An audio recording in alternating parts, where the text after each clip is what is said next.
Hi everyone, it's Crystal here. I am back. I've been off for quite a while and I just want to say a big thank you to everyone who was patient and welcome to the new subscribers.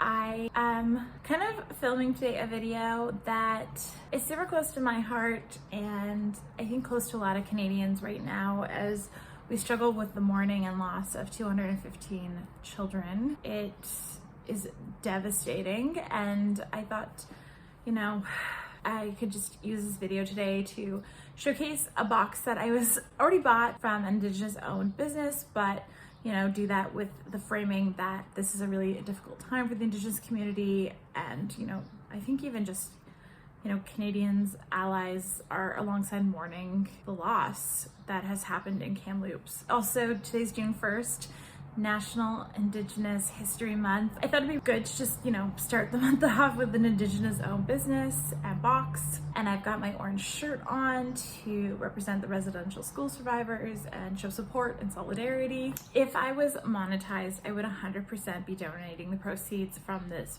video to a charity to honor Indigenous children, Indigenous peoples. Because I'm not, I definitely am still going to donate. I'm not exactly sure what charity to donate to, so if you have any suggestions or ideas or know of a good one, please post below in the comments because I would love some pointers. I saw there was like a Canadian Feed the Children that's like matching donations, but I don't know, it would be nice to support an Indigenous run charity, like just directly from the people for the people. I'm not Indigenous and I've mentioned this in past videos. I am 100% a white person. I am the child of colonial settlers, descendant of colonial settlers is probably better to say, but Indigenous culture, Indigenous health is very close to my heart. I went on to work at a couple Indigenous communities as a nurse and I've been really privileged to have those experiences and learn a lot and speak directly to residential school survivors. And I just, I don't know how to say, it's such a hard thing to talk about and it's such a hard thing to process. Wrong, horrible, devastating, tragic mess. There's not enough times to say I'm sorry to make that type of scenario up. So, I want to show solidarity with the Indigenous community as much as I can. If you're able to donate, great. If you're able to support an Indigenous owned business, great as well.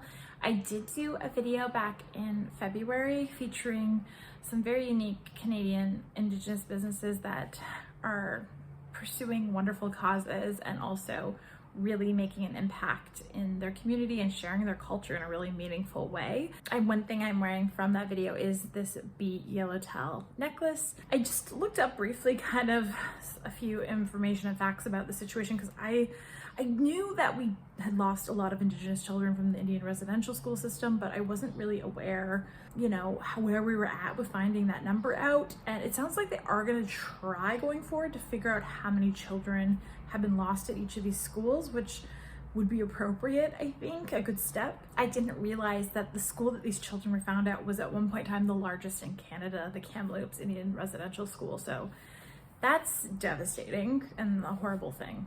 Thoughts and prayers going out to everyone who's struggling with that loss. I can't imagine how hard it is right now. Like I mentioned, I purchased this box well before this happened. I purchased this box like back in February, I believe. A box today called Raven Reads, and it is from Kamloops, BC, woman and Indigenous owned. It is a beautiful, cute little box, and I'm really excited for this box because I thoroughly enjoyed Sweet Reads, which is like the non-Indigenous version of this. Essentially, it provides a book and some goodies. Same situation here, and also Canadian owned, so fantastic. We're all about that. Just a little information on Raven Reads because they really are. It's actually kind of crazy. This tragedy happened in Kamloops because this company was really born out of the desire to create relationships between Indigenous and non-Indigenous people in Canada. One of the founders has mixed heritage and she always felt like extending a hand of Indigenous culture to non-Indigenous people would be informative and educational and beneficial, and I completely agree. So this is what this box really represents. If you are more interested in hearing about this box from an Indigenous creator, I totally understand. And a good place to go check out and keep in constant update with what is happening with this box is at Thunderbird Woman Reads, and I will include the link and the handle written so you can go there. Danny, I believe, is the creator's name, Danny Roulette. She is the official ambassador for Raven Reads, and she constantly posts really great content about Indigenous books, Indigenous based items, and obviously she gives information on the subscription box. So definitely check her out, follow, and like I said, I'm white, so if you want to hear directly what is thought about this box from an Indigenous person, that is the gal to go to. There is also on Danny's Instagram page a referral to get 15% off on this box, I believe, and I'll put it down in the description below so you can use her code and get some discount if you'd like to go buy this box. This box is $85 Canadian, and I did use, I believe, Danny's code. Before tax, it was $75.22, so yeah, $85 to my door. This box has been growing a ton, so I'll be interested to see too where it goes in the future. They recently increased their facility and their staff and their capacity because it's been doing so well, so that's exciting. This is the adult box, but they also have a children's version. It is seasonal, and both boxes are seasonal, and then I think they also have an educational version you can get, so if you work at a school or something like that, that's an option, which, I mean, that would be such a better way to get books out to kids than just a book fair, you know, in my opinion. The adult version promises to have one book from an Indigenous author, and then also some type of correspondence from that author. Any other reading subscription box, you would not get that. And then it looks like they also promised 2 items. One is Indigenous made, and then from an artisan or a creator or a business. And then the other item is related to the book theme in somehow, so very much like the Sweet Reads in that sense. And then there also is a cultural card in here with some education and teaching, which that's fabulous. I think we all need that. I feel like the older I get, the more I'm just I do not understand that at all about Indigenous culture in Canada. Miss that completely. This box is sold out, and I had actually got here I think just a couple weeks ago, so it is new to my pile of boxes. You can go on and buy the summer one still, and they usually sell out, so definitely run, don't walk to get it. And they ship April, July, October, January. Not that much ado, let's open this box. And I love the design on this box. I probably already said that, but it's very cute. I think it does stay the same season to season. Yeah, let's see what we got. Awesome. Okay, little cheat sheet, I'm assuming. Great, fabulous, and lots of squigglies, lots of green squigglies, but I see lots of good items embedded in them, so let's get cracking. So the first thing that's sticking out to me as I throw things everywhere, I've got a Sakari Botanicals Healing Tea. Chamomile, red clover, and elderberries. Fabulous. And a teaspoon of boiling water, cover for 5 minutes. And it says consult with your doctor before use on the back, which I love because I do believe red clover is not recommended in pregnancy. Not applicable to me, so I will be trying this right away. But that's really nice that they put that on that morning. It's thoughtful of them. It says on the side that it's made by American Indians, so it must be an American product, I'm assuming. Oh yeah, it says on the back it's from Bend, Oregon, which, fun fact, if you didn't watch the Netflix documentary, Bend, Oregon has the last blockbuster in the world, and apparently amazing tea, so love that. Let's see if I can crack this open. I just want to sniff it. Sometimes the tea scents can really surprise you. Okay, I cannot get this open for the life of me. No, it looks like it needs cut, but that's okay. It's really beautiful, the tea. It's very natural, you can tell.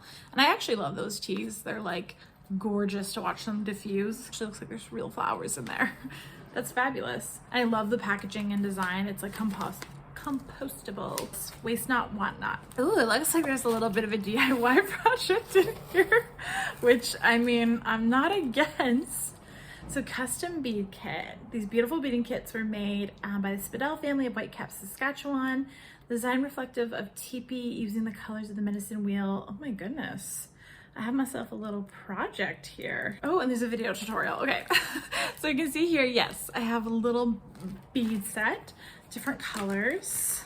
I wonder if there's a picture inside so I can show you what it's supposed to look like. This must be it here, this little design, because I have a little net cloth in here. So maybe this is how I make it. Hey, Editing Crystal here. After watching the YouTube video on how to make this project, it's supposed to be keepsake pouch and it attaches onto your keychain. And I've just attached these pictures here of what it looks like in progress and then complete. So I'll definitely post on my Instagram, I guess, when I get it finished, how it turns out. I have beaded before in the past, but it has been a while. I like though how they have this project to represent the colors of the medicine wheel, so that'll be really fun. This is like really cool though that they did this, and I actually think this is an awesome idea because we are like coming out of quarantine lockdown, like we shouldn't be doing tons of social activities even still till we get everyone vaccinated. So I love that they gave people a project. They're like, hey, we know you're inside or you're doing like less with other people, here's a little something for you to make. And it goes really well with the tea item, cup of tea and a little craft kit. It looks like the family that made this like has a very strong tie to Indigenous culture in their region, and this is like a part of them sharing it with us. So I love that. I love it's from a family-owned business. That's super cute. Next item I see inside is got the Raven Reads logo on it. It's a tote bag. I mean, I'm not upset about it. Yeah, that's exactly what it is, a book bag. I should say it's a book bag, probably. This is awesome. Just a lovely spring color, I think. I mean, nothing super fancy, but thought went into it. And then this is the book and it's hardcover. This is beautiful. Return of the Trickster. Oh, I'm so excited to read this. Let's see what it says it's about. So, all Jared Martin has ever wanted is to be normal, which is hard enough when he had to cope with Maggie, his hard-partying, gun-toting, literal witch of a mother, Indigenous teen life, and his own addictions. Wow, when he wakes up naked, dangerously dehydrated, confused in the basement of his mom's old house in Kitty Mat, some of the people he loves, the ones who don't see the magic he attracts, just think he fell off the wagon after a tough year of sobriety. The truth for Jared is so much worse. Oh, this is from the author from Monkey Beach. Okay, so if you read Monkey Beach when it was, I think like a year or two ago, it was super popular, so that's good to know. Eden Robinson. Beautiful name too, by the way, Eden. Interesting, so this is a trilogy from me reading inside here, inside the little pamphlet. And it looks like this is the last one in the trilogies. Oh yeah, it says right there, last book of the Trickster trilogy. Wow. Good reading, good reading. I'm a good reader. The artwork in it is beautiful, absolutely stunning. Look at that. That is gorgeous. It seems like it's a young adult fiction book, which cannot complain about. That is a great genre to read. And yeah, beautiful hardcover heavy book. So I'm sure a lot of the value came from this book alone. Yeah, I definitely wanted to read Monkey Beach when it came out, and I, to be honest, have not yet. So something to check out. If you're just interested in Indigenous reading, I did end up writing down a couple of my picks that I've personally read and really enjoyed. And of course, you don't have to take this recommendation from me because, again, I'm just like a white person. Obviously, Indigenous person would be the best to ask what books are representative of their culture and what are like the most accurate, because it's really important not to form false assumptions from Indigenous literature. But books that I really enjoyed, The Reason You Walk by Wab Kinew. I love that book. It's like a biography of Wab Kinew, and if you don't know who he is, totally okay.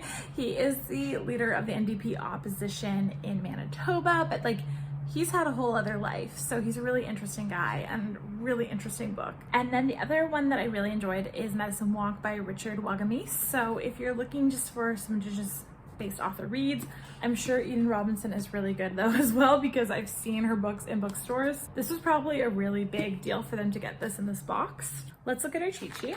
Okay, so they do give like a little introduction from Eden Robinson saying like where exact the book starts and picks up. So if you haven't read the other ones, you could arguably just start reading. So that's essentially what this introduction is. That's nice, that's awesome. On the very back, it looks like this is from the Raven Reads owner, and it says, I'm so excited to present our spring 2021 box to you. The reason we curated what we think is a very meaningful box, including a custom-made bead kit made just for you by my dear friends from Saskatchewan. We're very excited to finally introduce you to Sakari Botanicals, I hope I'm saying that correctly, and a product line from Sakari Farms, an Indigenous tribal seed exchange. That's really cool. And last but not least, we're thrilled to bring you the third installment. So the other ones look like they were included in past boxes, including a custom tote. Eden designed this exclusively, so the author kind of had a little hand in what came in the box. I hope this season's box brings you much joy opening as it brought to us curating. Please be careful. Oh, I said please be careful not to share pictures. It says please share pictures on social media. That's really fantastic. And then inside, so they don't do prices or anything like that, like some of the other ones, but they do have like a bigger printout, a fold out on a little history of the author. Really cool. Like, I don't think growing up I could have named one Indigenous author for you. And I know because I worked in a community where Joseph Boyden had done some writing, and not to say Joseph Boyden is problematic at all. Joseph Boyden is, just in case you don't know, he's a Canadian author that has spent a lot of time writing on Indigenous culture, but he is white. So I think in that lens, arguably could take away from the story because he didn't grow up in that culture. He didn't live in that culture. He doesn't have the same experiences of people who have been in that culture. So it's really exciting. And I mean, it seems so small that I can just list off a couple Indigenous authors, but I hope in the future there's even more and more and more, and I'm really looking forward to these stories. I find they're so rich, stories too, from Indigenous authors, because there's so much loss in that community that the resilience is just like incredible. There are also, though, I will give you a heads up, lots of problematic books. Like, I know I mentioned Joseph Boyden. There are books that are just straight up problematic by white people about Indigenous communities, so please just be aware of that. Definitely, you know, try and do your research if you want to learn more about Indigenous culture through fiction, nonfiction, what have you. Just make sure it's coming from the right source, and this is clearly the right source. And I love that this box is available to help connect me with those sources. I really appreciate you guys watching. I did just order today another Indigenous owned subscription box that I will be bringing to the channel for June 21st, which is the actual day, National Indigenous Peoples Day for Canada. And definitely keep that holiday on your radar. It would be so cool if, you know, there's more outpouring and support and love for Indigenous culture in Canada. Really, I just want to reiterate, my heart goes out to any community really suffering with the effects of the Indian residential school system. Until next time, take care of yourselves, be well, and do good. Bye.